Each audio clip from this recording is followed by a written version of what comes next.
Malungkot nga na umuwi itong si Marites sa kanyang bahay at lalong madadagdagan ang kanyang problema dahil makikita niya ang loob ng kanyang kwarto kung saan binago na nga ng ayos at naroon na nga ang iilan sa mga gamit nga nitong si Lena.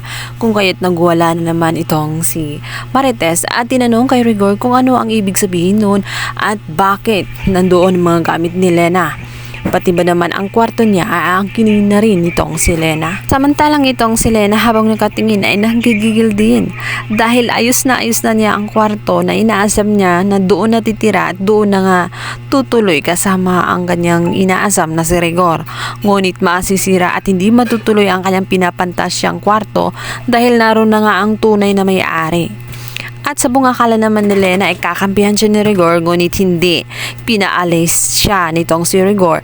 Kung kaya't ito namang si Rhoda ay tuwang-tuwa at gustong-gusto niya ang mga nangyayari. Nakayuko lamang itong si Marites habang humihingos at nanlulumo sa mga nangyayari.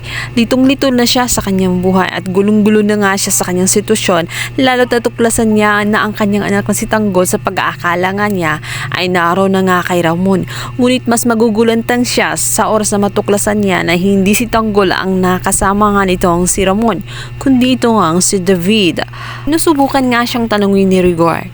Sinabihan niya ito kung saan nga ba siya galing at bakit ganun ang kanyang ayos. Tela ang dungis-dungis niya na para bang naapi siya ng hindi kilala.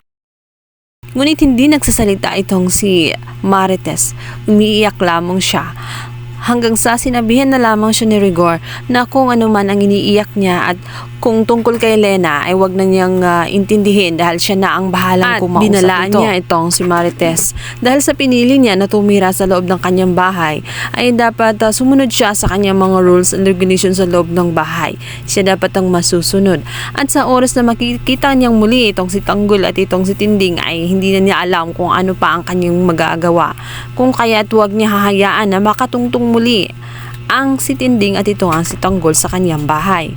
Sa kabilang banda, walang kamalay-malay itong si Don Facundo na ang Venus Diamond na hinahanap niya ay nasa mga kamay nga nitong si Tanggol. Tinago niya ito dahil sa paghahangad ni Tanggol na maging mayaman. Gigil na siya na maging mayaman at pagod na nga siyang maging mahirap. Buong akala nga nitong si Don Facundo ay nawala ang Venus na Diamond. Yun pala ay nasa kamay lamang nitong si Tanggol. Dahil napakatuso niya, manang namana sa kanyang tunay na ama na ito ang si Ramon Montenegro.